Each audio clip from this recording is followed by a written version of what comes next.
si vous regardez cette vidéo, c'est soit vous avez vu, c'est que soit vous avez vu la série, soit vous voulez vous faire spoiler.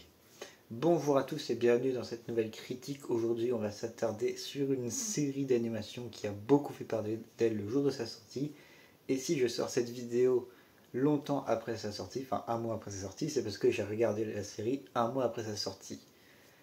Et moi, en ce moment, j'ai du mal à commencer les séries et notamment quand j'en commence une, bah, je suis à fond dedans, et notamment Blue Eye Samurai, qui est la série dont on va parler aujourd'hui. Est-ce que vous êtes prêts? On va commencer par le bien. Donc Blue Eye Samurai, c'est tout simplement l'histoire de Mizu, que l'on voit en fond ici, qui est en recherche de vengeance. Je sais plus pour quelle raison, j'ai pas trop compris la raison, mais en gros c'est parce que elle a les yeux bleus et que les yeux bleus là-bas c'est très très mal vu de là où elle est. C'est très très mal vu. Ça se passe au Japon, à l'époque d'Edo, qui est une grande époque du Japon féodal, si je dis pas de bêtises, avec les samouraïs et tout ça. Et elle a les yeux bleus et donc c'est très très mal vu d'avoir les yeux bleus. Enfin, c'est très très. Enfin, t'es pas bien accueilli quoi, on se fout de ta gueule, voilà. Et donc elle veut tout simplement se venger des personnes qui lui ont fait du mal durant son passé, et donc elle va les traquer. Voilà. Ensuite, pour les points positifs, on a l'animation. Donc c'est comme vous voyez, comme vous avez pu le voir dans le titre, c'est peut-être la série qui va concurrencer Arcane, qui est une série française elle aussi. Et là, c'est fait par un studio français. Mais les deux sont des très très bonnes séries d'animation. Mais sauf que bah peut-être que Blue Samurai dépassera Arcane. Pour l'instant, moi je préfère Blue Samurai à Arcane parce que Arcane, l'histoire était plus lente, même si c'est une très très bonne série. Mais en ce qui concerne Blue Samurai, j'étais plus dans l'action que dans Arcane. Voilà. Même si Arcane, j'ai vu 2 fois cette série. Et voilà. Ensuite, on a les musiques. Comme d'habitude, les musiques sont juste excellentes. Et là, c'est des musiques qui sont dans une ambiance japonaise. Et donc, c'est très très cool. J'adore les musiques qui sont très clichés du Japon, tout ça. Et bah, notamment celle-là.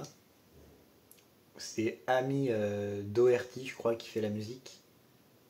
Voilà, après on a un casting vocal, donc moi j'ai vu en VF la série parce que je voulais voir s'il y avait une version japonaise, mais il n'y avait pas de version japonaise, donc j'ai regardé en français. Et le casting de la VF est très très bien. J'ai pas tous les noms en tête, mais je sais qu'il y a Boris Rélinger qui fait la voix il a fait la voix du Chapeauté, de Joker et de plein d'autres, enfin de Joaquin Phoenix et de plein d'autres acteurs grandioses. Il a joué aussi dans Arcane, mais Boris Rélinger il joue le rôle de l'antagoniste et je trouve que ça lui va extrêmement bien. Ensuite, il y a l'histoire, donc même si c'est une histoire assez basique ou c'est juste de la vengeance, il y a quand même des passages qui sont très très profonds et qui nous montrent des facettes des personnages que l'on ne connaissait pas. Et justement, en parlant des personnages, c'est une transition très très bien trouvée puisque le dernier point positif, ce sont les personnages. Il y a des personnages qui sont assez attachants, d'autres qui sont moins attachants, mais avec qui on s'attache forcément. Mais sinon, bah voilà. Et en ce qui concerne les points positifs, j'en ai relevé un, mais ça c'est vraiment le point en ce qui concerne les points négatifs, pardon. Mais c'est le point négatif de la série, je peux pas parler, c'est que c'est un peu trop violent. Il y a du sexe, il y a beaucoup de sexe, et quand je dis du sexe, c'est du sexe pur, sexe à l'état pur, c'est-à-dire que bah il y a des scènes de sexe,